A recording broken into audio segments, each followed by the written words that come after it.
I'm Jo Nutkins and welcome to our puppy play biting talk. This talk is to take you through the ins and outs of why our puppies tend to start play biting, mouthing, nibbling, etc. What we can do to help them not do it anymore, and looking into a few extra specific things that may be happening with our puppies.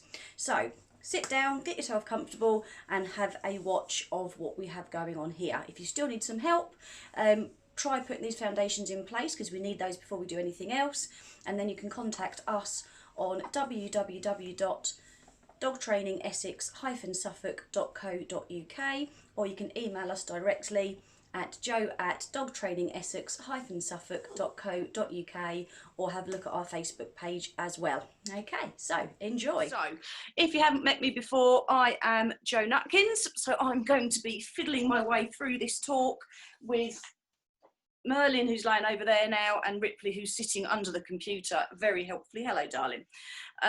So anytime that you want me just to go through anything a little bit more, stop and let me know. If your dog starts play biting as I'm talking and you want me to quickly have a look at what they're doing, again, shout, unmute yourself, let me know, and what the computer will do is automatically put you on the screen and I can see what's happening firsthand. Okay, so we're going to start with why puppies tend to play bite in the first place. Okay, I'm just also going to keep an eye on if anyone else is trying to get in at the same time. So puppies tend to play bite for several reasons. The main one is it's through investigation and play. Now, when I started talking earlier, my two went straight into a bit of terrier play, which involved lots of mouth. So it actually ended up being quite a good time, but now they're not doing it because they've decided now's a good time for a nap, haven't you? Which is helpful. But they do it through investigation, through play, through exploring. If you think about when they are teeny tiny and their eyes haven't opened yet, their mouth is one of the few areas that they can use to help them investigate and learn. So the mouth tends to be something they use quite a lot. And then that investigation and play, as they get a little bit older, ends up becoming not just trying things and things going into the mouth, it becomes actual, you know, communication. Check this, what does this do? Do I get a response from this? So can you get on? I can't see the notes. So then it becomes still investigating, it becomes part of play. So siblings will often use their mouths to play with each other. They'll use their mouths to play with toys and just to generally put things in there and have a good nibble. And then they get a little bit older again, and then generally now in their new homes, and you get a bit of teething thrown in there as well. And so once they're teething, obviously they're going to have aches, they're going to have sore parts in their mouth, and sometimes just being able to chew on something can alleviate that a little bit. So Rip is going to show us with a toy. She's very helpful. So what they find is they already use their mouths, then they try using a bit of biting to see if that helps, and it alleviates things just for a moment, and so that then becomes a learnt behaviour and becomes their go-to. So you've now got puppies that know how to interact using their mouths. They find it helps when they've got a bit of a sore mouth as well, and then if they get a reaction, even better. So a reaction for a puppy is anything we do. So that might be us saying ow, it could be us saying no, you mustn't do that. It could be us going, nah, just get off, don't do that, get off me. Anything at all. It doesn't matter whether we're saying, oh, can you bite harder, or ow, that hurts. It's a reaction, it's a response, okay? And for a puppy, everything is new, everything's learning when they're young. So if they're thinking, okay, that got me a response, excellent, I'll carry on doing that. Why would I stop? It didn't do anything bad to me. I'm going to use my mouth a little bit more. So you've got all these things going on. They're learning things all the time. They are using their mouth to investigate, to learn, but also it sometimes gets them a little bit of an extra attention on top of what they're already getting. So brilliant. Why wouldn't I use my mouth? They tend to play bite they can play bite at any time, but they tend to play bite at key times the most. So the big one is when they start to get tired. Puppies can get overtired, same as toddlers can, and they fight being tired. And that's often where they suddenly get their puppy zoomies at 6, 7 o'clock at night. just when majority of people are trying to settle down for a moment, and you've suddenly got a puppy that's running in and out of the lounge, they're jumping up and grabbing hold of your hand, they're pulling sleeves, they're pulling trouser legs, they've run off with your slippers somewhere and they come back with a shoe and you're not quite sure how that happened, and all sorts is going on. And that is what we call puppy zoomies, and it's where they've had all day to have a bit of a rest, a bit of a play, a bit of a rest, a bit of a play, and now they don't want to go to sleep. Now everyone's home, everyone's starting to settle, they want to do stuff. So they're fighting tiredness, basically, okay? So that increases play biting, it increases jumping up. If your dog tends to bark for attention, they'll bark a little bit more. So you get lots and lots and lots of extra stuff happening when they have this zoomy time. Any breed can go through that.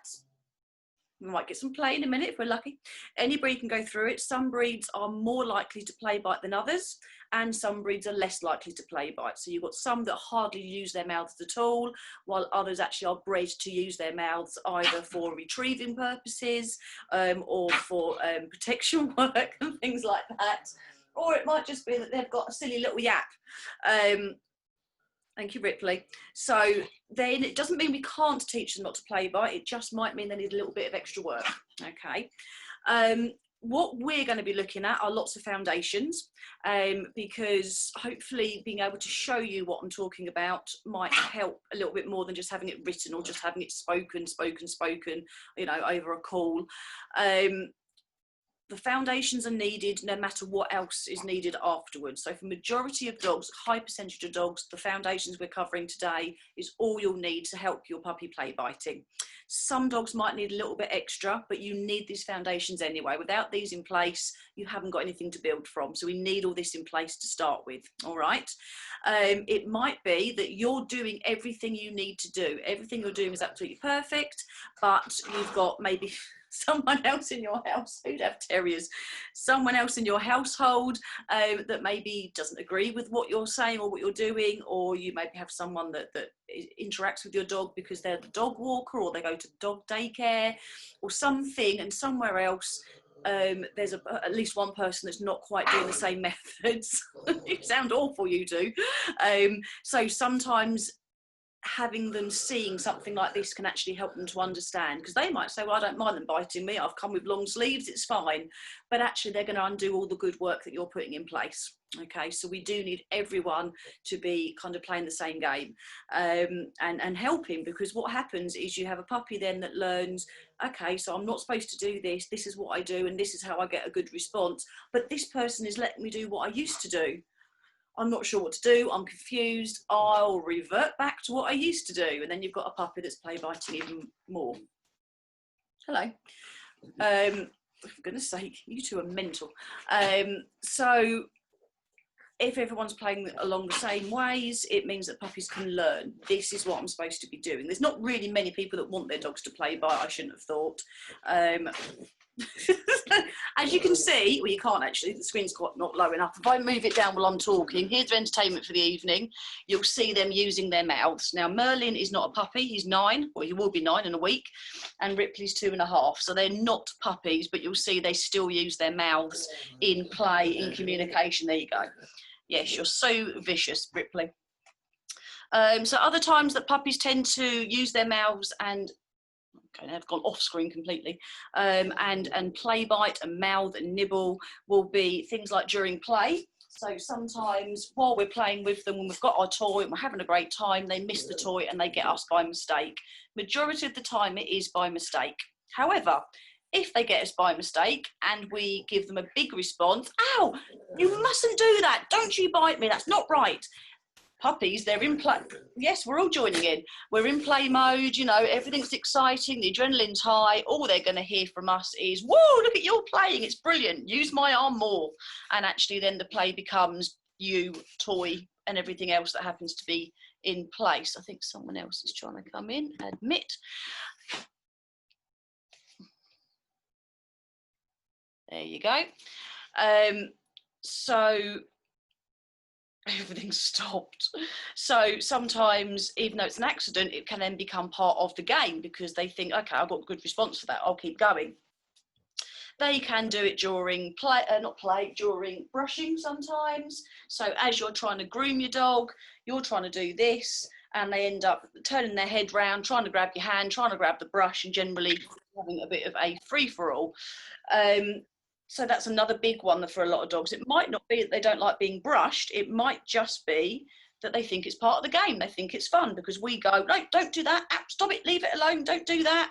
And because it's fun, because we're moving stuff, we're being more animated, everything's exciting. I mean, I don't know if you can see, but that's this comb I've had probably since Merlin was a puppy. It has been chewed at some point or another. They all do it. They all use their mouths. So there's tons and tons of times that they tend to use their mouths, and the methods that we put into place can be used for pretty much all of them, can't they? Yes, they can. Yeah, so things that we can do as owners that can actually encourage play biting that we might not realise is encouraging it.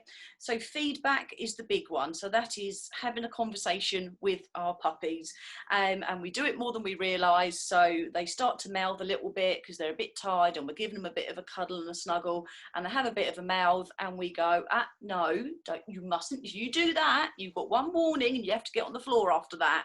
So they go, oh, that was quite nice. I got a little nibble. You've got a bit of something tastes nice on your hand, and I had a conversation. Blimey, I'll do that again soon. So they then learn, okay, it gets a conversation from us. We try and ask them to stop sometimes. So a real good one that I see time and time again is they're doing something, puppy bites, and we go, no, you mustn't do that. And the puppy goes, chomp. That's a lovely finger. Thank you for that. Brilliant. Put that out again. So that's a really good one that we tend to do. Another one that I've seen, don't see it as much now, but it does still come up occasionally, is we're doing something, we're trying to get the lead on the dog, we're trying to take something off them, we're trying to do our shoelaces up, and the puppy comes over and gives us a good bite. Someone else coming in. Tracy's iPhone has come in. And so then what happens is people actually then put the hand back in the dog's mouth. I've actually seen this happening, even with tiny breeds. So they then go, ow, that hurt. Right, go on then, I'm not scared of you, I'm the boss of you. And of course, what's that teaching a puppy that's trying to use their mouth to play? It's teaching them, well, okay, you like that game, let's do that a little bit more then. Because it's not about whether you are the leader, whether you're the strongest and the bravest. Welcome people that have just joined us. If you can pop your end on mute, that would be lovely. You can sing as much as you want in the background then. And it actually makes things a lot worse. People don't realise it makes things a lot worse. They believe their dog's doing it to spite them, they're doing it to be awkward, so they stick the hand back in their mouth to try and show them that they're boss. Doesn't actually help at all. It's just giving that puppy more and more feedback, and they learn that actually this is a really good way of getting attention, so then they do it more and more and more. Okay, so people that have just joined us, I will keep going, but everything's being recorded, so everyone will get this sent to them, so you can go through it again at another time. What I have said to everyone is, if at some point I'm talking about something and you want to ask a question, unmute yourself, ask the question, and I can then go through it and come back to it. Okay, thank you, Ripley. So that tends to be what we're covering. Now, when I talk about play biting, just to kind of explain, play biting has got lots and lots and lots of words and terms and ways that it's described. So play biting, from my perspective, is any time that your puppy's teeth touch skin. Okay, so that might be mouthing, nibbling, play biting, suckling. It could be my puppy's aggressive, my puppy is dominant, my puppy is trying to kill the family, whatever it might be that you want to describe it. It all comes under the same thing. Majority, if not all puppies, tend to be born with a blank canvas. They're not born thinking, how can I be evil? How can I really scare the family? They don't want that. They're doing it because it's communication, it's exploring, it's investigating, and it's part of play, and it gets them a response. Okay. So that's what I'm talking about. So yes, there may be times that puppies look like they're being aggressive when actually they're not. If you've not had a puppy before, it can look really aggressive. You might have had a previous puppy that was maybe a completely different breed, and this time it looks awful. If you hear these two playing, it does sound like they're killing each other, but that's terriers. Terriers are very vocal when they play, whereas if you watched a couple of completely different breeds that don't make a lot of noise at all, you know, you'd think my two are really vicious. They're really, as you can see, that's how vicious they both are. They've gone back to sleep. But yes, so that's what I'm talking about. There are the odd occasions where a puppy might be a little bit aggressive. Sometimes if they're in pain, then they'll use their mouth to try and stop someone coming in close, or because they're scared and they're not too sure what's going on. But generally speaking, it is puppy play. If you've got a strong puppy or a big puppy, obviously they're going to be able to cause a lot more breaking of the skin than a tiny, tiny pup. But generally speaking, it's not because they're out to get you. They are playing, they are being puppies. So methods, how do we sort out play biting? The main method for play biting, or any kind of biting, is something called proactive ignoring, that you may have heard of before from me, from Kate if you do our classes. You might have seen it online or on TV, etc. Proactive ignoring is how dogs communicate, basically. Okay, it's how a mother would interact with her pups. It's how several dogs will interact with each other. And what it is they completely switch off from the puppy to let them know that behaviour isn't acceptable. Dogs learn through body language first and foremost. Without anything else being added in, body language is key. Okay. And you'll start noticing a lot more from your dogs now, because you'll notice more and more body language from them. But when we give our dogs feedback, we are letting them know that from their point of view, that actually doing that behaviour gets attention. Doesn't matter what the attention is. So we use proactive ignoring, and there's three main elements, which is no talking to them, and no talking includes saying no. And the reason why I mention that is because so many people will go, yep, I'm ignoring the dog. And then they look at the dog and say, I'm not talking to you. But of course they're talking to them, okay? Because that's humanising it. So no talking at all, including saying no. No eye contact, so that's not looking at the dog. And no touching. So no touching is not carrying on stroking them, not trying to push them away, not touching them at all. And I do actually know trainers that really struggle with the touching part of their own dogs. They have to run their hands over their fur at some point. And I stroke mine a lot when I'm talking online as well. We all do it. So what those three things look like, you're right, Rippers Chippers, if I just move myself over, is literally getting your hands out of the way, tucking them under and out of the way, because you're closing off your body language. So Merlin is now in front of me, which you now can't see because he's too short, bless him. Looking away, looking up at the ceiling, looking over your shoulder somewhere else, and saying absolutely nothing, okay? It is a skill. It might not look like a hard skill, but believe me, so many people struggle with this. I've sat with people before lockdown in their homes and said, right, we're going to switch off from your dog now. And they go, right, okay then, I'm not talking to you. Don't you start biting. I'm not no, don't. And I go, right, we'll start the ignoring now then. Yep, okay, see, I'm not talking to you now. Excellent, we'll start the ignoring now then, shall we? Look away for me, just turn your back on your dog, that's it, just fold your arms. And they're going, see, this is what you get for play biting. Stop talking. So it's really, really hard, even with someone they're guiding through, to actually do all of the ignoring sometimes. Some of us like to look at our dogs more, so we don't talk, but we maybe keep checking where they are and what they're doing. Others of us don't need to look, but we have to talk, or we giggle. If there's two of us in the room, we're kind of like trying not to talk so much, we end up laughing. And of course, all of this is a response. So all of this is giving a puppy a reason to keep trying it, okay? And it's not because they're not getting enough attention, it's just because puppies are clever and they work out extra ways. So they want extra attention, and why wouldn't they? So the proactive ignoring is a big one. There are other elements, I appreciate, that make this harder, but I'm going to cover those shortly, but they are the three main things. So if, for example, let me just move the computer down a bit. So here's Merlin. So if I was doing this, which I am, and Merlin started trying to mouth me now, so he started turning his head and trying to mouth me here, what I would do is straight away just switch off, do nothing, okay? Look at, I'm now boring. Merlin thinks well, he probably thought I was boring already. He thinks I'm boring. There's no excitement. I haven't told him off, I haven't said anything. I've just stopped the interaction while he play bites.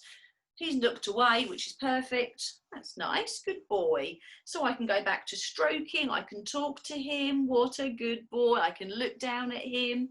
Aren't you lovely? As soon as he tries to put a tooth on a bit of skin, straight away, it all stops. And I'm making it really clear that the reason why the interaction stops is because you're using your teeth. There's no doubt in his mind, there can't be any confusion there. As soon as the teeth come out, everything stops. When he's nice and calm, the interaction comes back again. Teeth come out, everything stops again. They don't want the interaction to stop. So they'll start to think, well, what is it that's caused that to stop then? What happens? And then they might try little test bites. Then you get a tiny little bit of a, is that, it is me doing that. I'm causing that. Okay, well, I can control that by just not mouthing. So then we come back to this and they think, okay, I'll try not to now. Sometimes they get a bit carried away and you might get the odd mouth come through. So we just do the same thing. Now, if you've got a puppy that's really, really bouncy and you're trying to stroke them and they're jumping and they're grabbing and they're climbing off of here and up there and off your ponytail, then ideally, stand up, cross your arms again, turn your back, completely switch off from your dog, okay? If you're sitting down and, hello darling, come up here, or off perhaps, I wanted you up, really, up. And you're stroking your dog, whatever size your dog is, they can all sit on laps when they want to. I know many Weimaraners that like sitting on laps. And now my dog bites, so now if they try nibbling a finger, I've got a lick, that's close enough, or they mouth you, or they're mouthing your sleeve. What you want to be doing is now appreciate some people have tiny dogs, so you might want to physically move them. We can do that. You either physically move them without saying anything, or close yourself off. Let them go to the floor. So I didn't push her, I let her come off in her own time, and you then ignore. So you don't need to look down, you don't need to check where they are, they're not have gone far, they're in your house still, I suspect, and completely switch off. As long as you can't see what she's doing, bless her, she's just sitting there looking very confused. As long as they're not doing anything, come on then, invite them back. It's okay, you don't want to come back now, eh? Was I horrible? You can invite them back, you can have a fuss, they can go back on your lap again. As soon as that mouth starts to be used for something they shouldn't be using it for, straight away, switch off, stand up. If you can't stand up, or you find that your dog straight away goes back into trying to grab you, or they're jumping up as well as play biting, because jumping up ties in with play biting quite well, then you can literally close yourself off like that. So your dog could just be here, if they're not allowed up on your lap perhaps, and just switch off. And when they're nice and calm, they're not trying to get your attention, that's better. You give them a stroke again, that's nice, isn't it? It's like a stroke in the nose. That's good. As soon as you get a bit of mouthing. Okay, so imagine if when you'd all signed on tonight, if I was here just doing that, you really wouldn't have felt very welcomed. You'd have thought, after all that waiting, now I've got some bloody woman sitting there with the back to me. But you wouldn't have felt like you were overly welcome to be joining in, and you probably would have waited a few minutes and then logged off. So you think about it from your puppy's perspective. They see the body language closed off, they see that everything goes boring, no excitement. Oh, that's rubbish. Oh, but when my mouth's shut, I get a load of praise and fuss. Why on earth aren't I doing that? Now, bear in mind that if you've got a puppy that's maybe a few months old and they've been play biting for a few weeks or a couple of months, it's not going to undo overnight. It does still take a little bit of time to undo because they've learnt patterns, they've learnt their own little games, and they all need to be undone. Okay, so the younger they are, the quicker generally we can turn around play biting. We can stop it even from happening. If you've got a puppy that young, they haven't started play biting properly, it's just occasionally have a little nip, get the method in place straight away, you can actually stop it becoming a proper full-on behaviour. If your dog is maybe 9 or 10 months and they've been play biting for several months now, it can still be turned around, it just takes a little bit longer, and they might try other things. So if you do that, they might try coming round and see if they can nip your arm, so then you need to stand up. They might try testing it and seeing if, oh, can I lick? Can I get away with licking, perhaps? So they'll try different things to see what they can get away with. Typically speaking, we want to try and do the method, the proactive ignoring, anytime your dog uses their mouth, okay? So you might not mind your dog licking you. Each to their own, it's up to you. If you have a male dog and you see where that tongue goes, you might change your mind. But if you don't mind them licking, consider from your puppy's perspective that there's not a big difference from the tongue to the teeth. Yeah, it's all the same area of the body. So if they're allowed to lick, they're not really going to understand very quickly why they're not allowed to use their teeth. And licking can quickly become a quick test, a quick mouth, a quick nip. Okay, hello, sweetie. So ideally, as soon as you get licking, that's when you want to just start putting the method in place. Also means if they're only licking, that they're going to be a little bit calmer. So that means that they're less likely to go into hyperdrive. If you let them get away with it, or it's only a bit of a nibble, or it didn't hurt that time, I'll give you one more chance. Okay, now I'm going to do the ignoring, and they've been doing it for 10 minutes. You're going to have a puppy that's already now jumping about, racing around, and already trying to put in several bites. And now you've got to try and help them calm back down again. Whereas if you put the method in place at the start of licking, or the tiniest of little test bites or nibbles, then they're much calmer. So it means your method will help them much, much more quickly. Okay. Now I thought I had my chat open, but I don't think I did. I'm just going to put the chat up just in case anyone wants to chat. So people that have joined us when I was already talking, the chat box is there. Feel free to add a message in there or a question if you want to ask anything, but you don't want to talk for any reason. It's absolutely no problem whatsoever. Let me put that back there. Why am I? Better. So let me just get that from under Ripley's head. So on top of the Playbiting foundations, which are the no talking, no touching, no eye contact, we can add to it. Okay, so there are going to be times when it's just not going to be feasible to just stand there and ignore our dogs because they're doing all sorts of bizarre things. For some reason, I've now gone down to just looking at myself and no one else. Assume you're all still there. Let me just see if I can put this into a different... Aha, there we go, that's better. It's much easier when you don't think you're talking to yourself. Not that that doesn't happen much. So, if you've got a puppy that just won't quit initially, we can add in one of these, a nice lead, not this one, you don't have to share the same one, but a lead attached to your dog somehow, okay? So think about when they're more likely to play bite at this stage. So possibly when you first get up in the morning and go to them.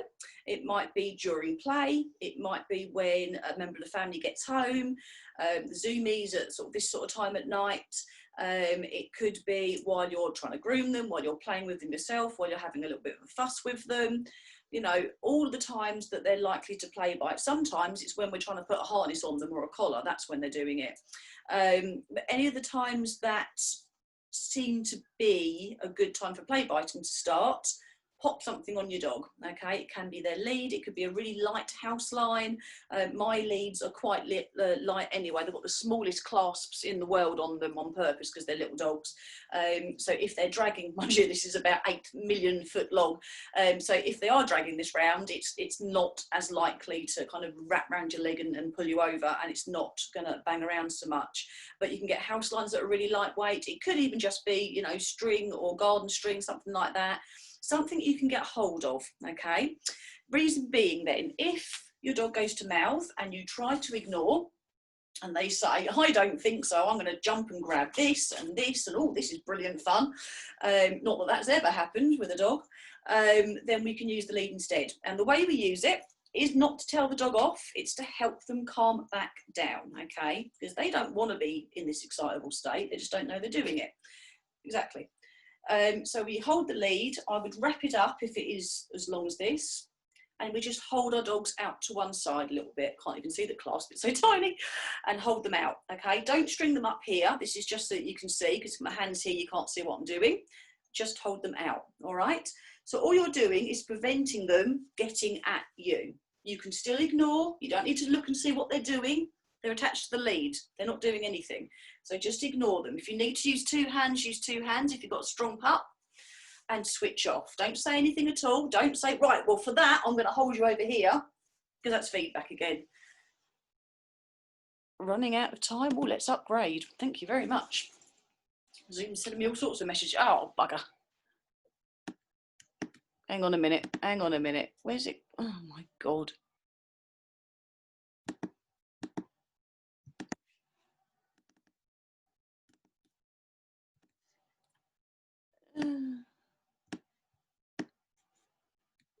Where did it go?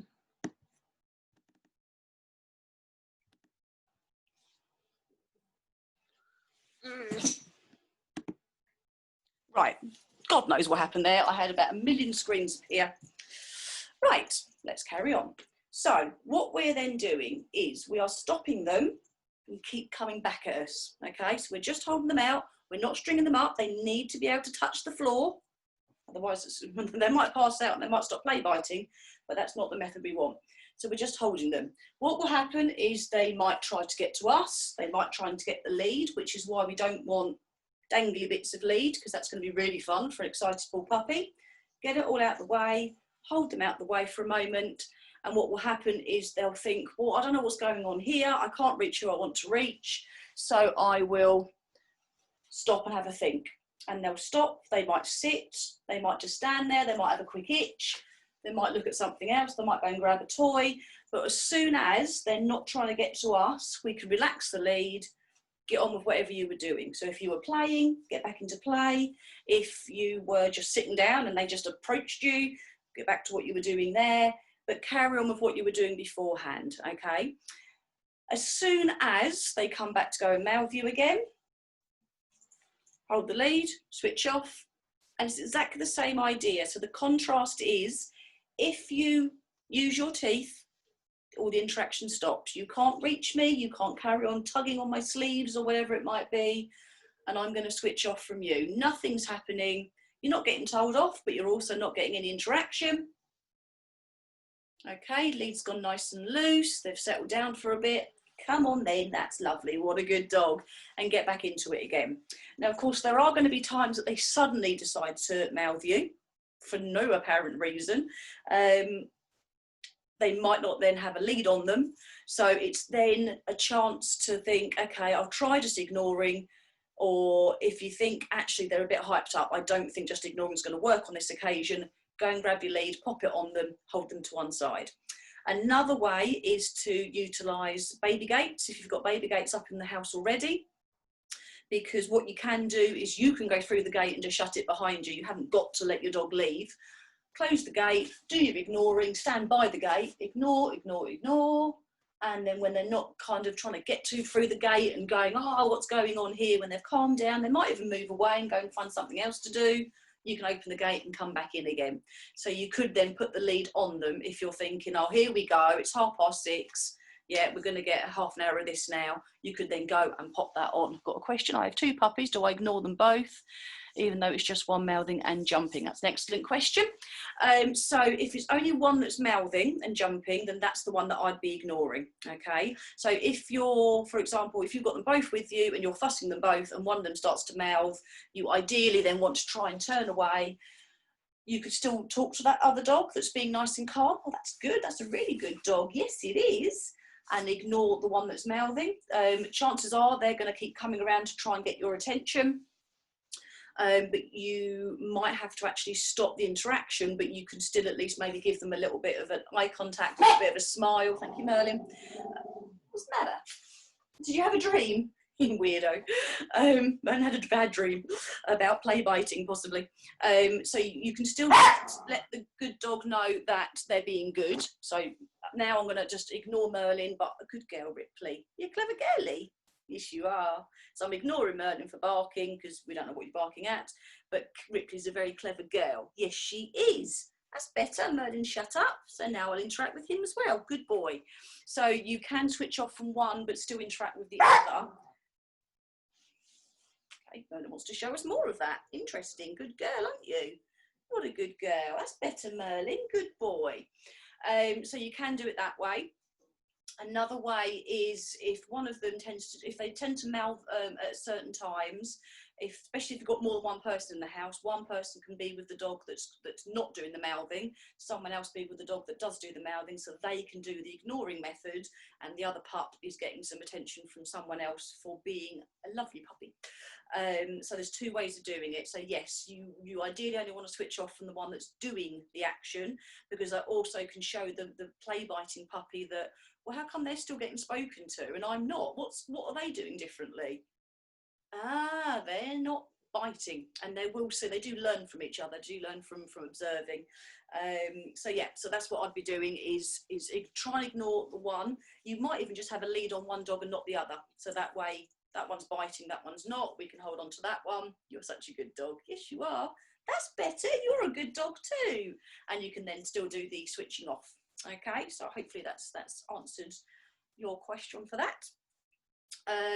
So yeah, so lead is a good one, especially if you know that someone, obviously at the minute not so much because lockdown, but if you've got someone that's visiting that is either likely to encourage your dog to play bite. So sometimes we've got friends whose all their dogs have always play bitten, they bite all the time, but then it doesn't bother them. It's fine, it doesn't matter, I just wear long sleeves, I wear jeans all the time, not a problem. And so they come round and they go, oh, it's all right, I don't mind a dog biting. Or it might be someone that's a bit nervous of dogs. So of course, if you're nervous of dogs, you're going to look at them. You want to know where they are. You're going to give eye contact constantly. And eye contact is a huge green light for puppies to do stuff. So if you're looking at your dog, they want to play bite, they're going to go, yes, you're looking at me. Off we go. So if you've got someone coming round that you know is going to struggle doing the method for any reason, pop your puppy on lead. Dog loves playing with my hair. You just have to shave it all off. No, you don't. Right, let me just finish this bit and I'll answer that. That's why you very rarely see me with my hair down. Mainly because the duck eats it, not so much the dogs, but the duck tends to eat it.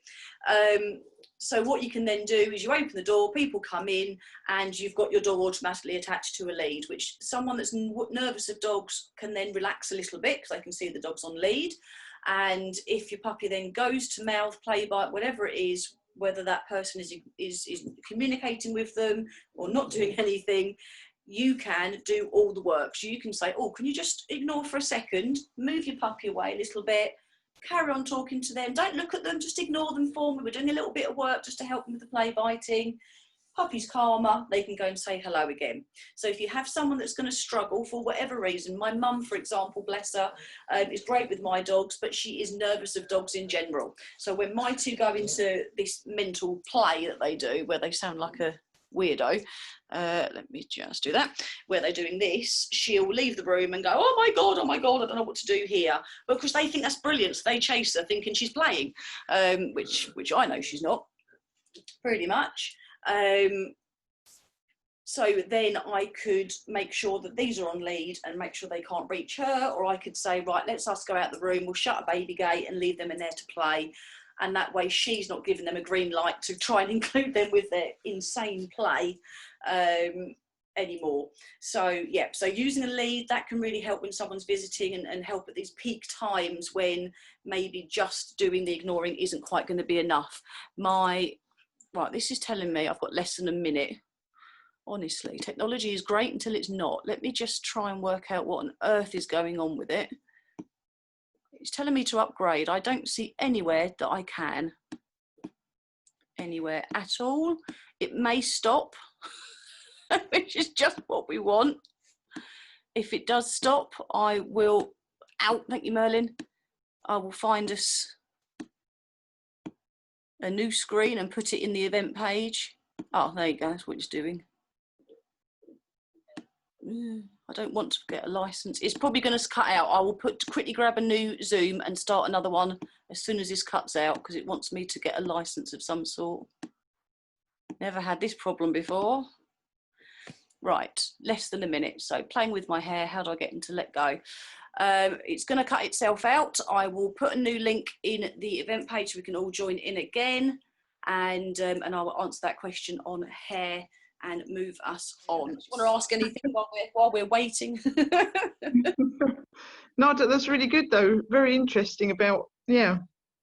Cool. Using the lead to hold them away, because our one does a lot of playbiting already. Bit of skill, takes a little bit of practice, but it's. I mean, I'm 5 foot, and I work with some dogs of all sorts of sizes, but even the bigger dogs and the little dogs that can bounce. You know, you just got to kind of fiddle about and work out what works. Yeah. What works best, but yeah, it's a really, really good way of just helping them along. Because we get to a point where it's frustrating as well, and it's embarrassing, and we just, especially when we're tired or we're having a bad day, and we just think, oh, just stop bloody biting. But of course you say that and you're talking to them and they go, wow, boy, you down. Woo. They're all evil geniuses, I'm sure of it. Some more than others, perhaps. Right, I don't know where the others are. I suspect they will come at some point, unless they've decided to stop, because I clearly don't know what I'm doing. But yeah, mine is on the hair, and then he stays, so then I can't. As well. Hi, Lisa. Hi. I'm then I can't. myself either, yeah. I can't get him off, so if I ignore him, he'll keep biting. Yeah, absolutely. Yeah. So I presume people are turning up. I don't know what's happening.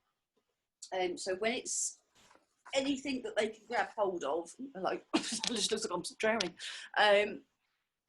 Ideally, what you want to be doing is, as soon as you get a bit of mouthing going on, is again just to move yourself upwards and completely out of reach as best you can. If you can just tuck your hair to one side perhaps, or tuck it in, just to move it out of the way, let them calm back down again. Once they're calm, carry on with what you were doing, have your hair back out, so that they get used to you having your hair down. It hasn't got to just go, but that it's not still just there within reach, like you say, because they'll just keep mouthing at it, because it's great fun. It just becomes a tuggy game, basically.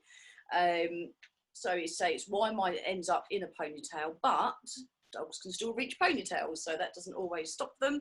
But certainly, if we can just stop it being in reach for a moment, just to help let them calm back down again. So just because if he's still hanging on to it, I need to kind of interact. Okay, he's still holding on. So if he's still holding on, don't stand up. Just hang. That wouldn't quite work at all. Excuse me, mister. Should you be out there eating your own treats?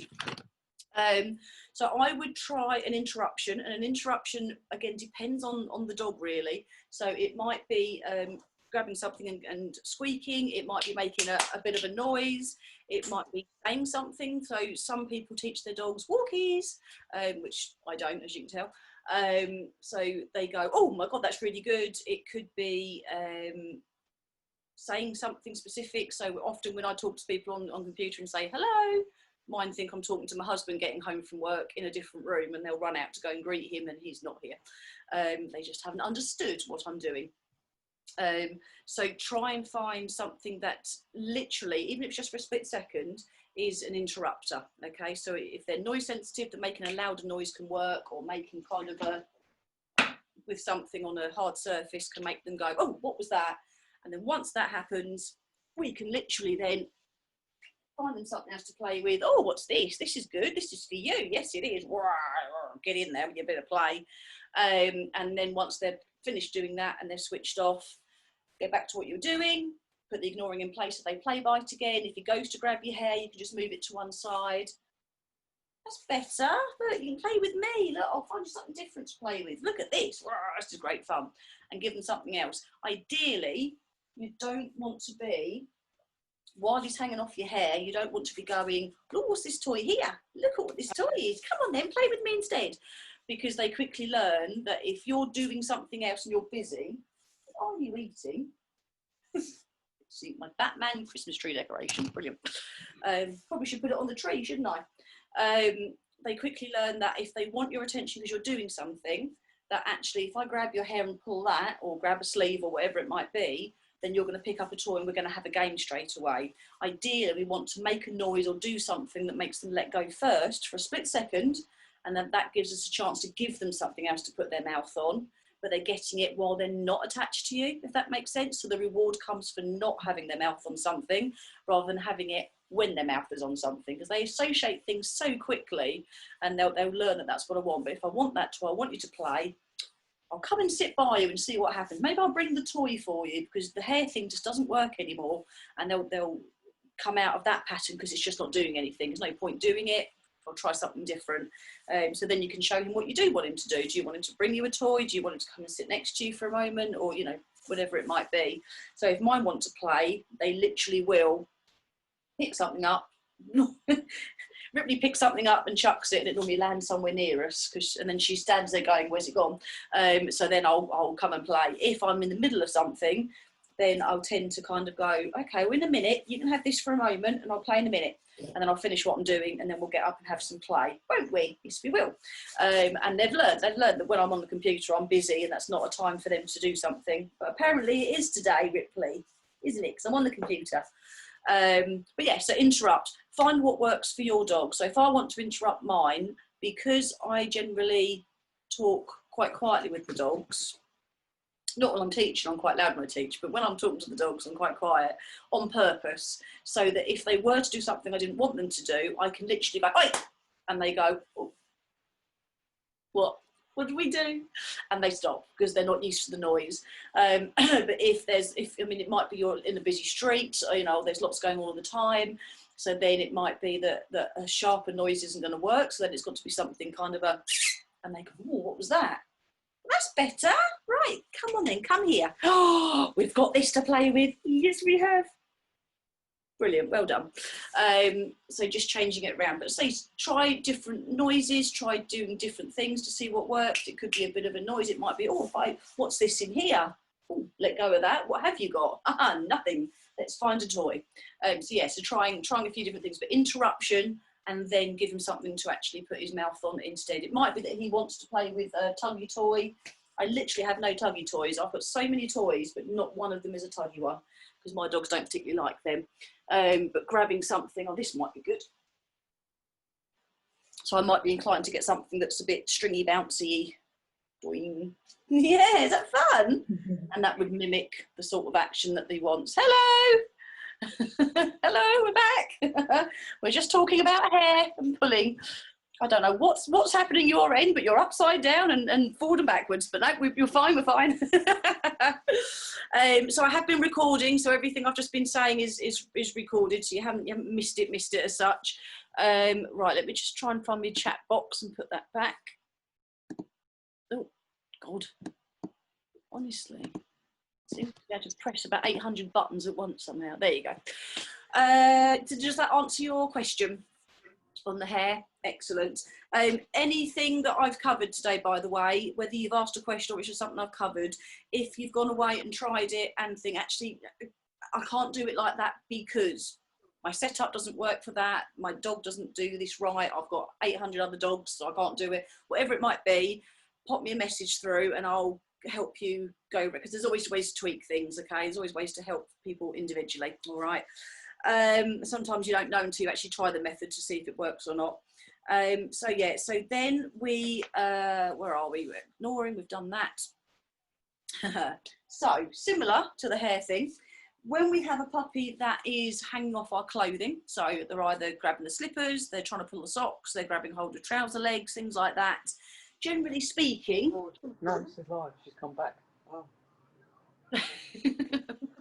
if we just stand still and they're still holding onto the trouser legs, they're going to keep holding onto the trouser legs because there's no reason to drop it. Okay. Often we'll go, stop, don't do that. And how much fun is that for a puppy that wants to play tuggy? Woo! Let's keep doing it. So they will keep doing it. Just check no one else is trying to get in. Nope, look all right. So what we want to do is similar with the hair thing, is we want to interrupt, all right? So rather than pulling trouser legs, because that becomes a game of tuggy, rather than, oh, no, don't do that, what do you do? Get off me. Again, just makes it fun. Rather than saying, oh, but look, I've got this instead. Look at this treat. Do you want this lovely treat? Because then what we're doing is teaching them, if you grab hold of my leg, I'm going to give you a treat for it. We want to try and interrupt. There is a reason why I'm holding this, by the way. I'm not just obsessed with them. What you want to do is interrupt. Interruption for a puppy, the best way is for something to come into their space, all right? which is why I'm holding this. We don't want something heavy enough that we're going to knock them out, although sometimes we may feel like that's what we want, but we actually don't. You want something that's just going to surprise them, and there's nothing more surprising than the middle of a loo roll. So what you do is imagine, all dogs are useless at demonstrating things. Imagine this unicorn toy is a dog.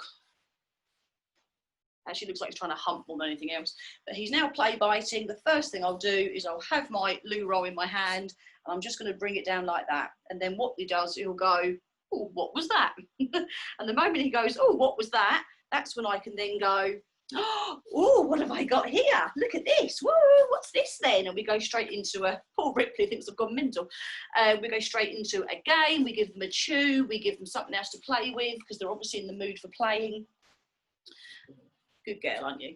And so we've interrupted without knocking them out, but they've been given something while they're not attached to you, okay? So the interruption, again, is so that they're not attached to you, your socks, your shoes, whatever it might be, and then we give them something else instead. So if you find that there are times that your puppy does tend to play bite more, so it might be when you're hanging up the laundry, it could be when you're that's the toy.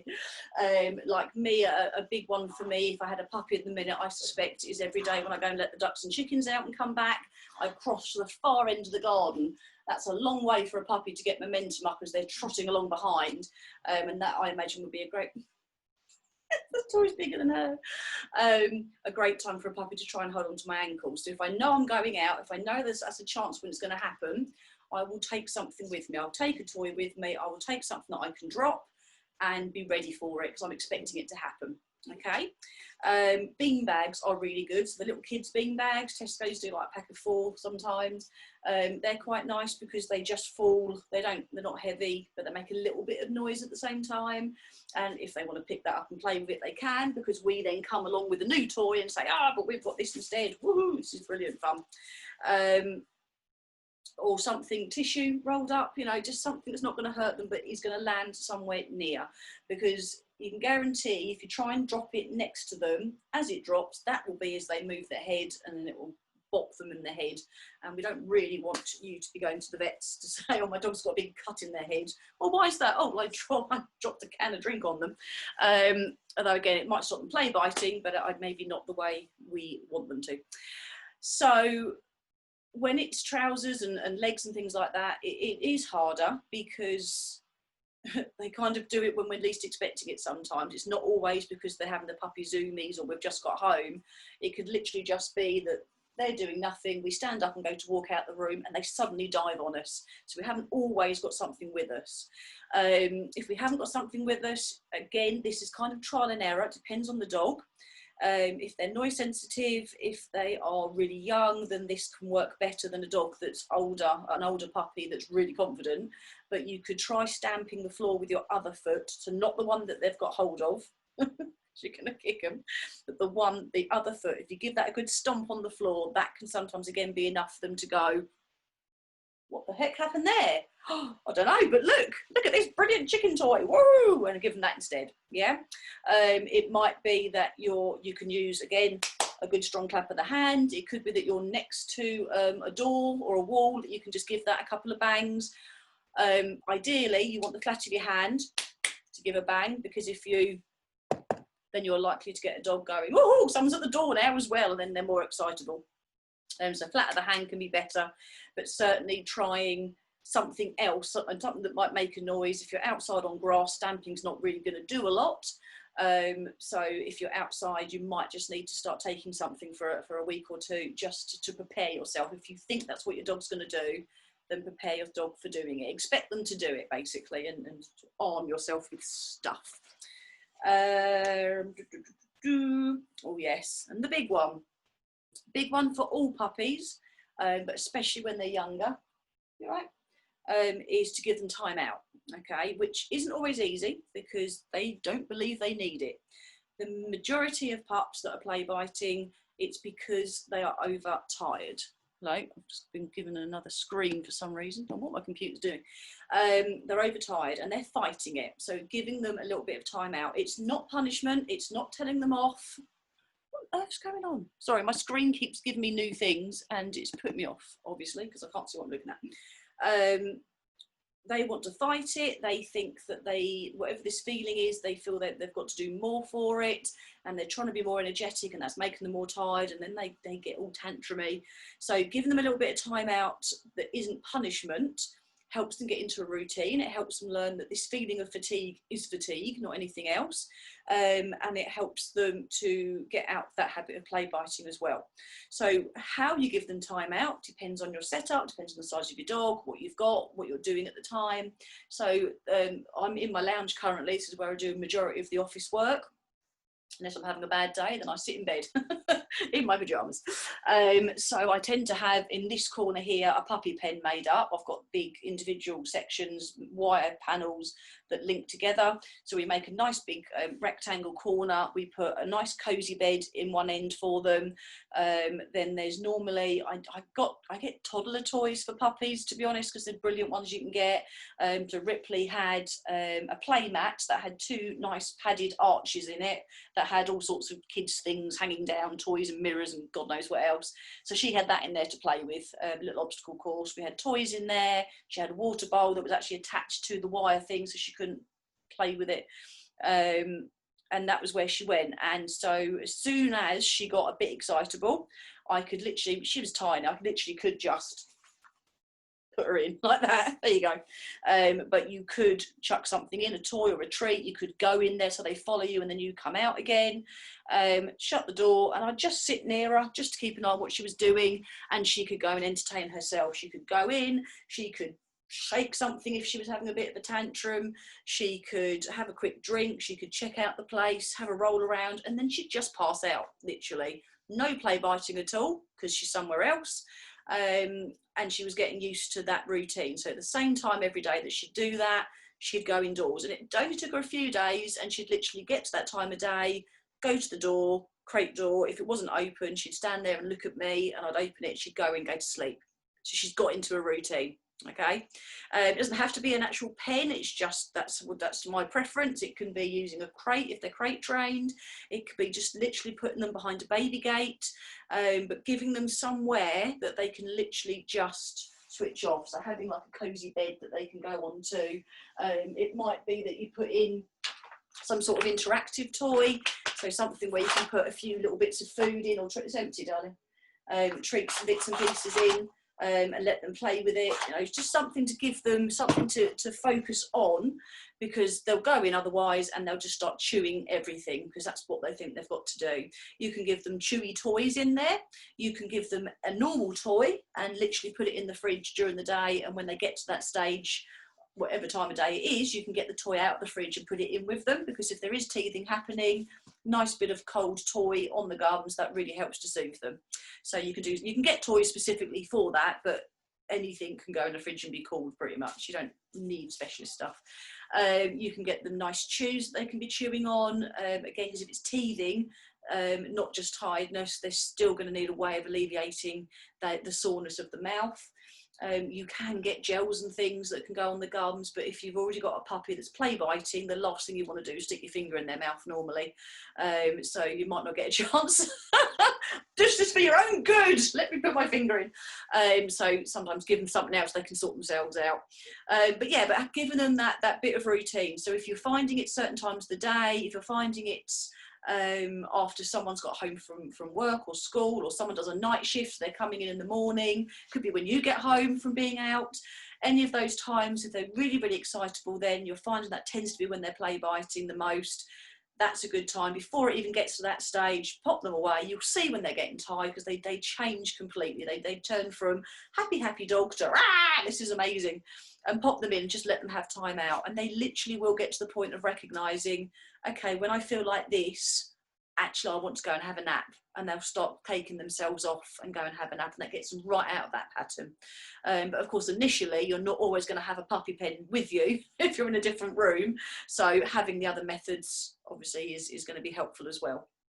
But giving them somewhere, if they're not already crate trained or puppy pen trained or used to being behind a baby gate, then start doing that as soon as you can for real short periods of time. All right. One of the first things I do when I get a puppy is teach them to be separate from me, basically. So I'll sit next to a puppy pen, or I'll sit next to a dog crate just with the door open, and I'll chuck a toy in or chuck a bit of food in, put their meal in there, let them go in and come out, go in and come out, shut the door occasionally while I'm still sat next to them, let them get used to the fact that they can't reach me, but it's not the end of the world.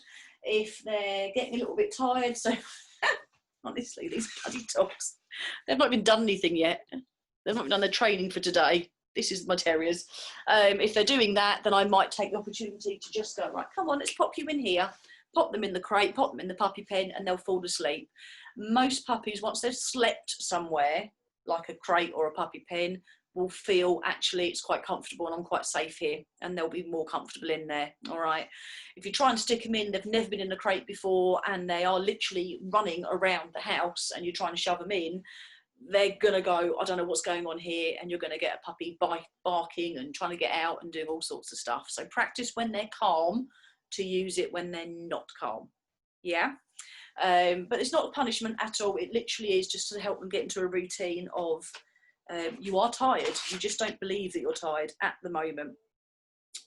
Oh yes, and another one that's overlooked a lot, but when we all think about it, it makes a bit of sense, is to check what you're giving your puppy. So if you are finding that after they've maybe eaten food, maybe half an hour later, they've suddenly more play-bitey, or if you are planning on doing a puppy pen setup and then giving them sort of an interactive toy or a snuffle mat, something that the food can go in and give them a chance to look for it, just check what's going in there. Because if you're going to put treats or their meal in and it's full of colorants and additives, it's kind of going to have the opposite effect, because you're just going to boost them up further. All right.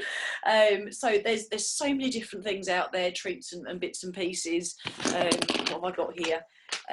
So it will say somewhere what is in them. Sometimes if they haven't got additives and things, then it will announce it across the whole packaging, no colorants and additives.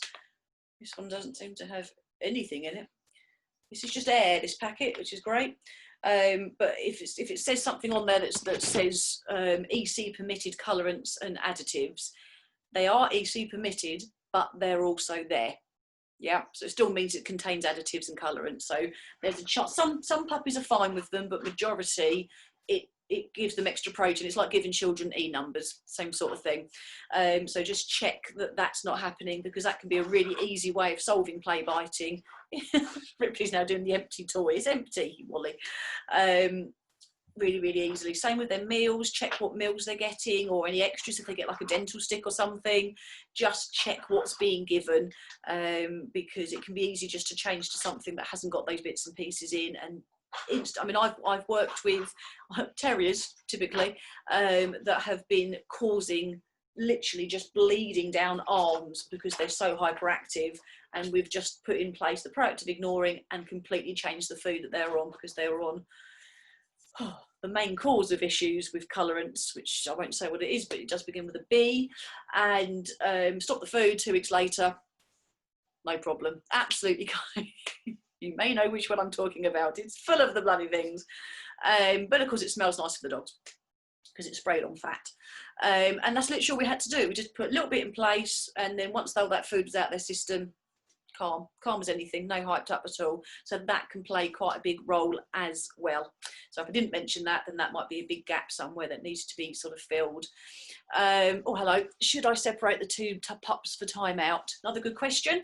I would, if they tend to sleep together quite a lot already, if they tend to spend a lot of time together, then it might be worth putting them in together, so that then you haven't then got the separation anxiety between two puppies happening.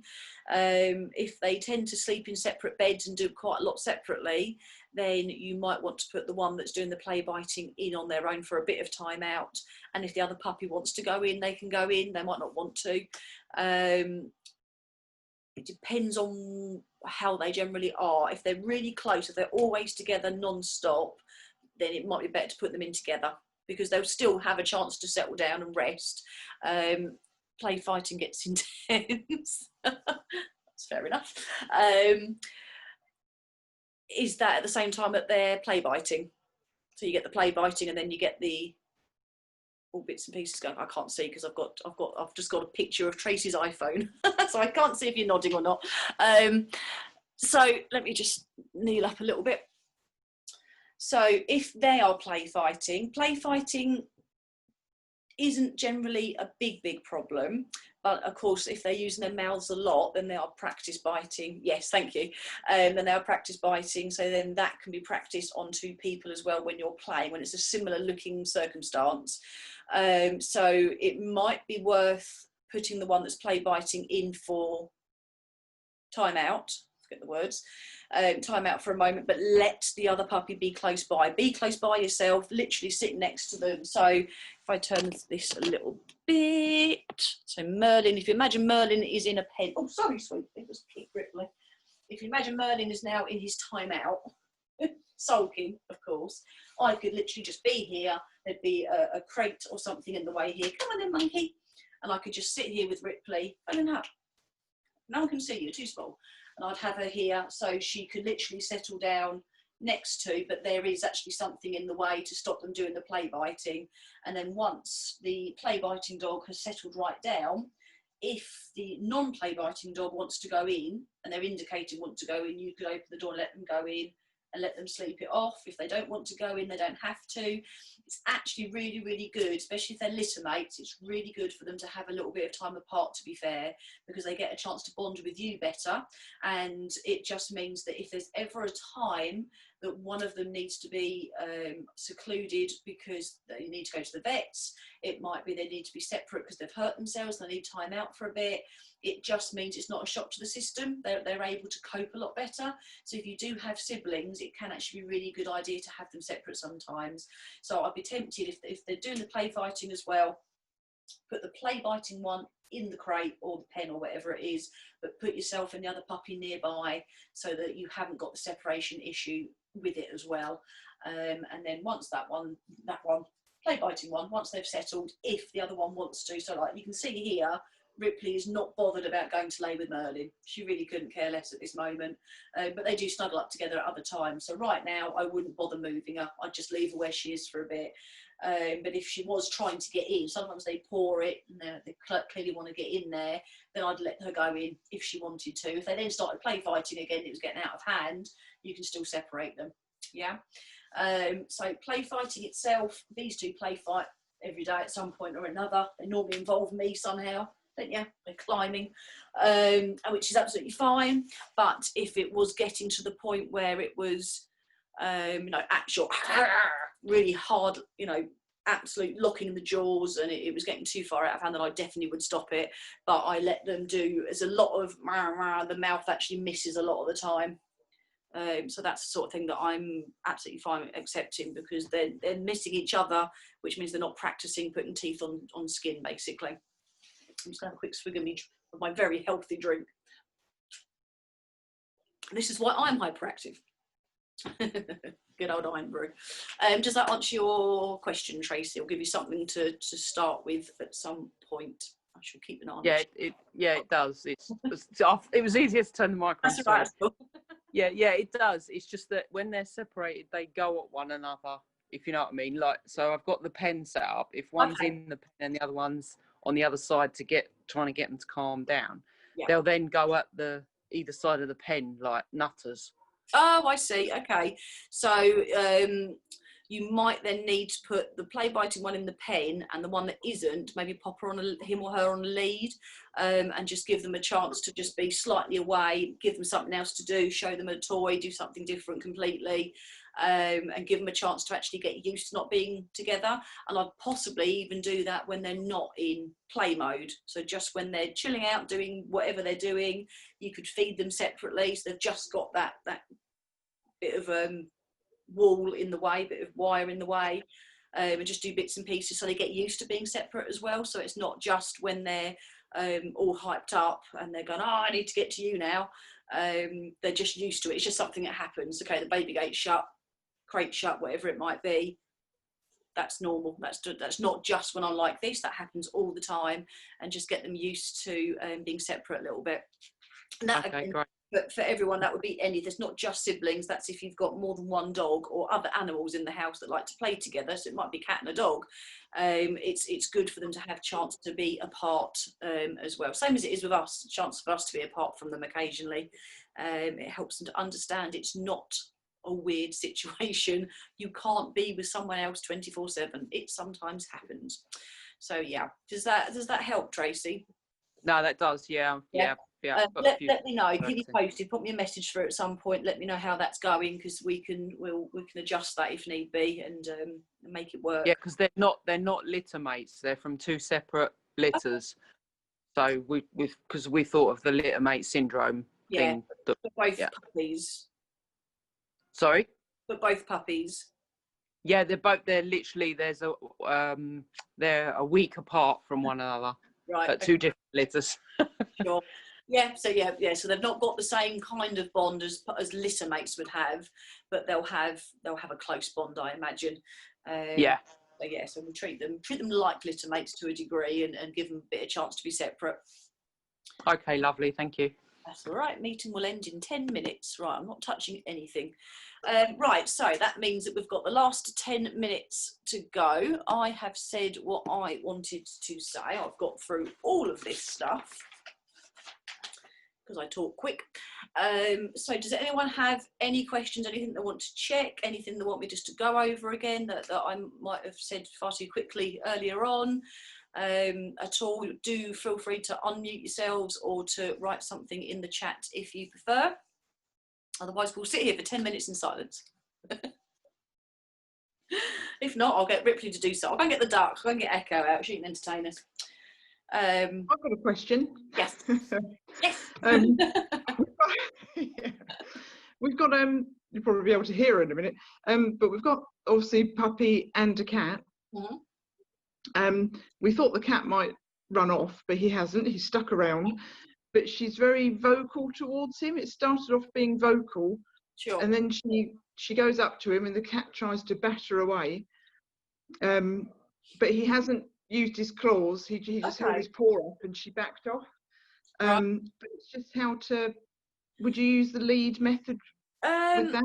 Potentially. Does the vocalisation, does it look like it's a play invite? So you've got kind of either the tail going, or you've got a bit of a pounce going, or is it more of a don't come near me, or get out of this room, or? Yeah, I think she starts off playing, but then it gets more sort of louder and a bit like she's sort of lunging towards the cat. Okay, yeah, no, it does sound like play. What breed? German Shepherd. German Shepherd. Yeah, it does sound like a bit of play and a little bit of not too sure what to make of this. So I'll do this and see what happens.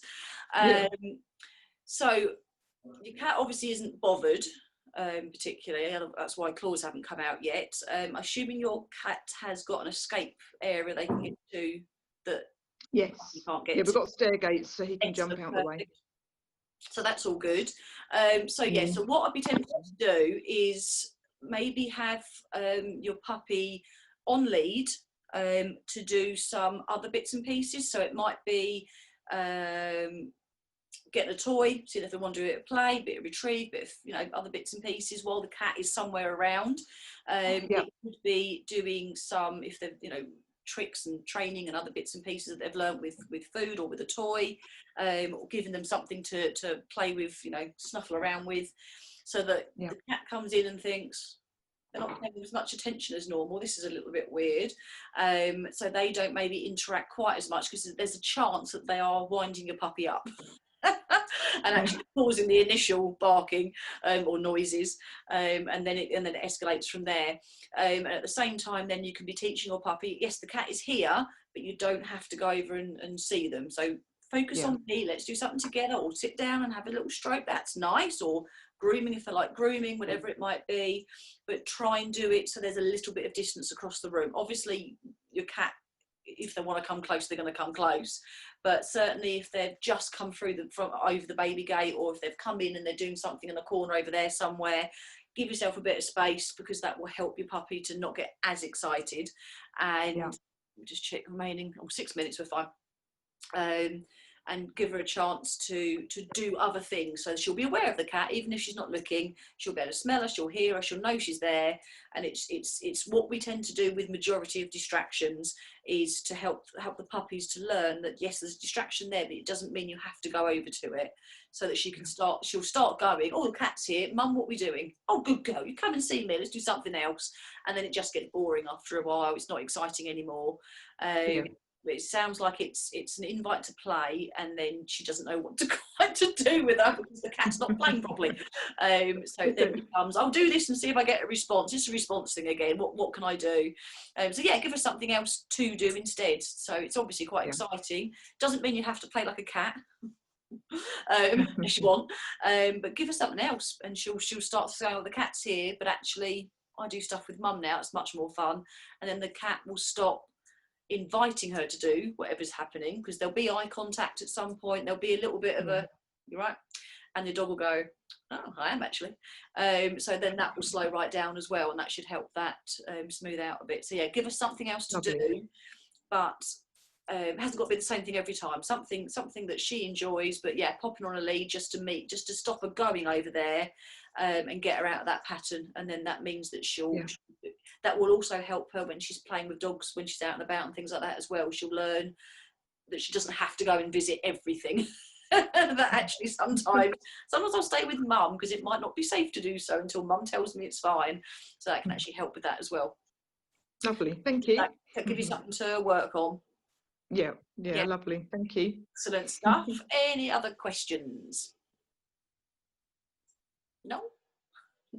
Okay, so the recording, I've now got to work out how to tie.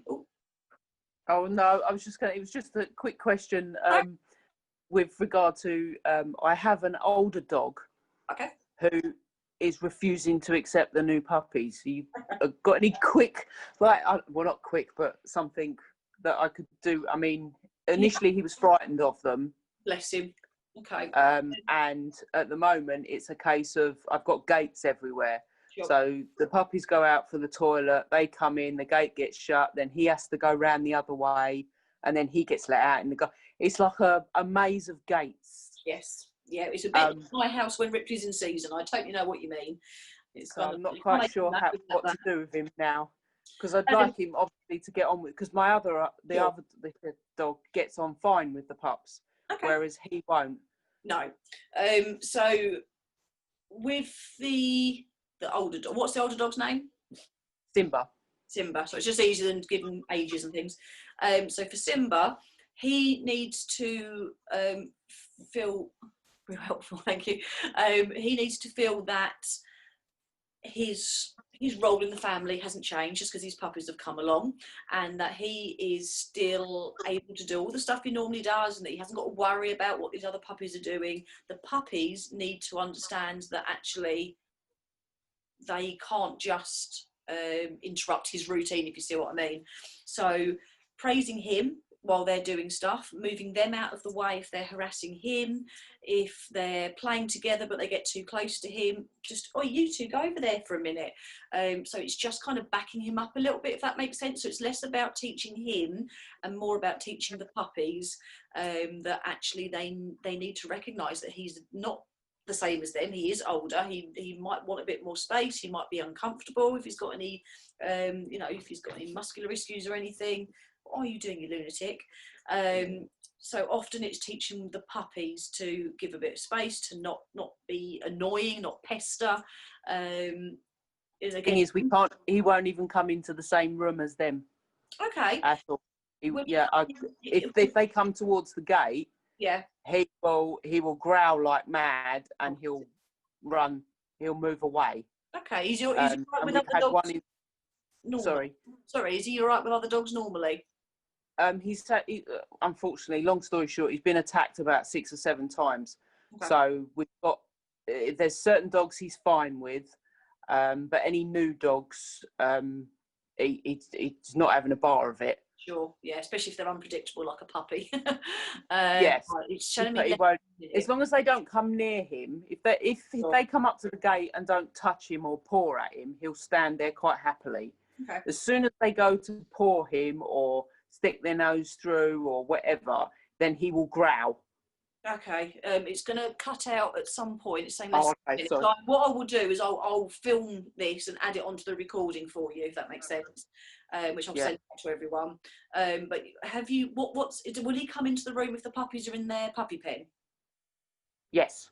As long as the pen, as long as the pen's shut. Because you can see he's safe. So I would be tempted to do a little bit of that and let him come in and you interact with him, whatever he normally likes to do. If it's just having a cuddle, if he likes having a groom or whatever it might be, a game. Thank you. So I'm just reading the chats. To get him used to the fact that actually sometimes he can come in and they're not interfering. And you can praise him, tell him he's a good boy, and then let him go out before you let the puppies out. Tell him he's a good boy still. That's good. I know they're out here, but that's all right. You're a good lad.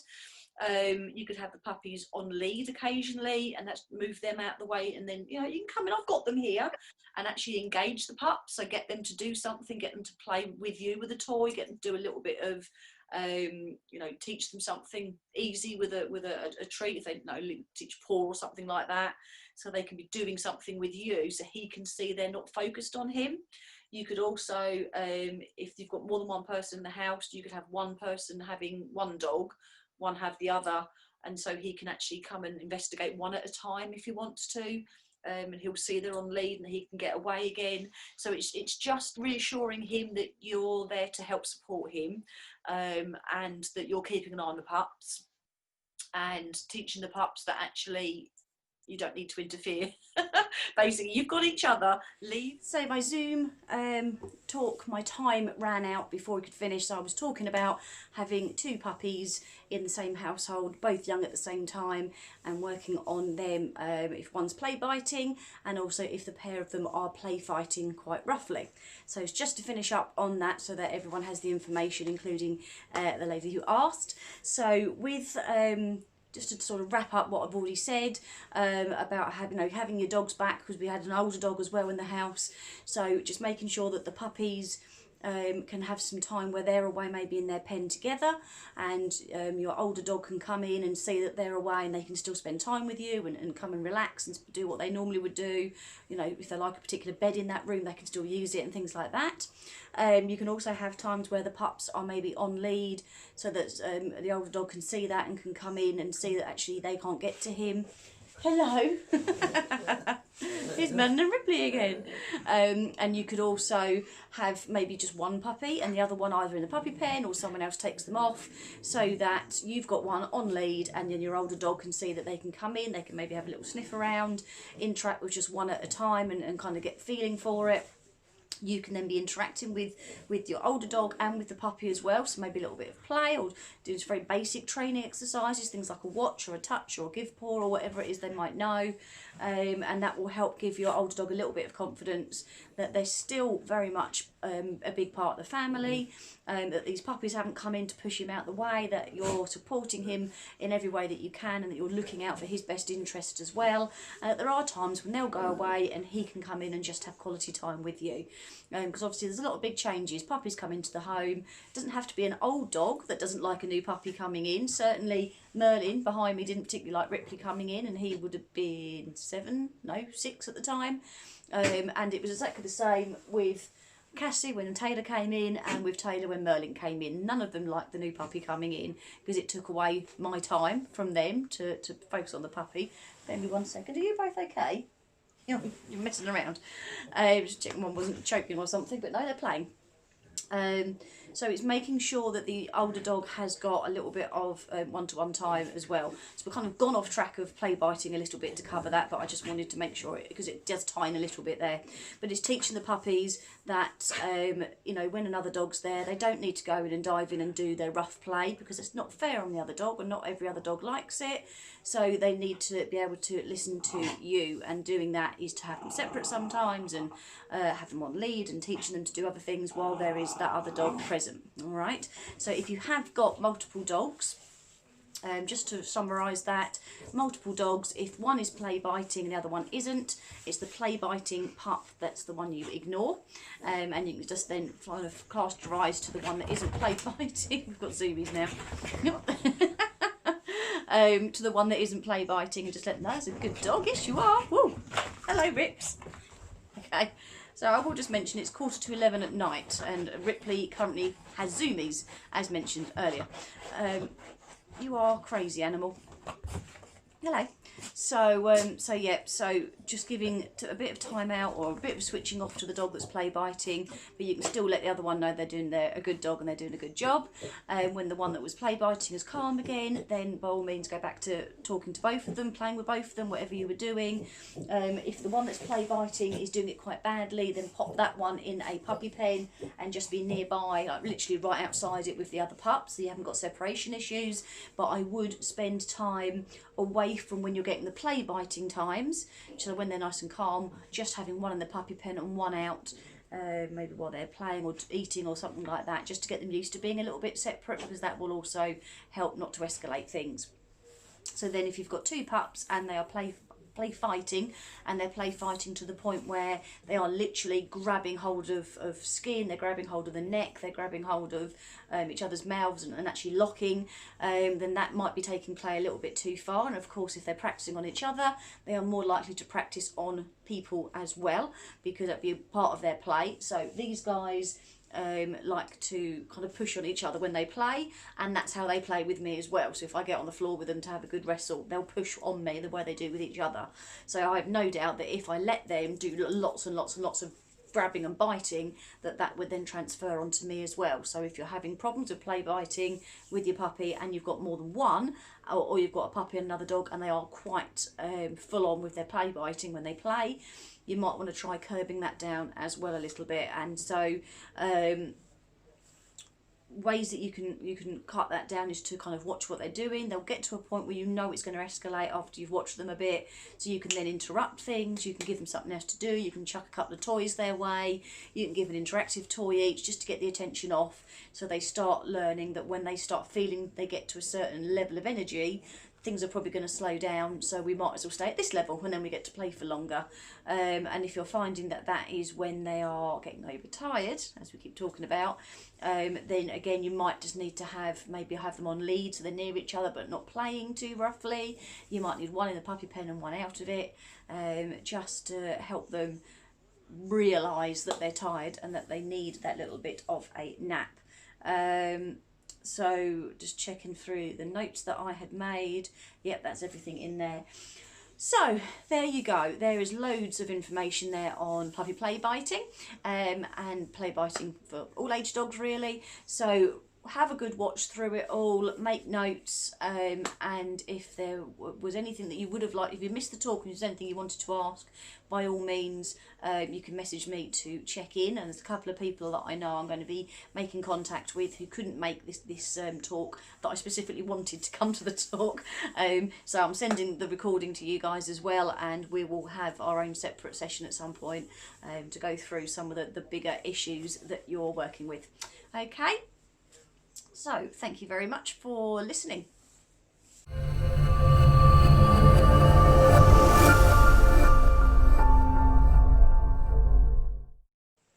Thank you for watching. I hope you enjoyed watching what we were talking about with the puppy play biting, and have got one or two ideas to try with your own dogs at home.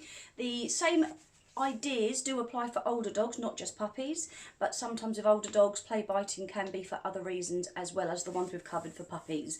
So do have a look, pop these in place, do the foundations, and if you have any questions or want to check anything, do contact us either on the website, email, or you can always check us out on Facebook under Dog Training for Essex and Suffolk. Okay.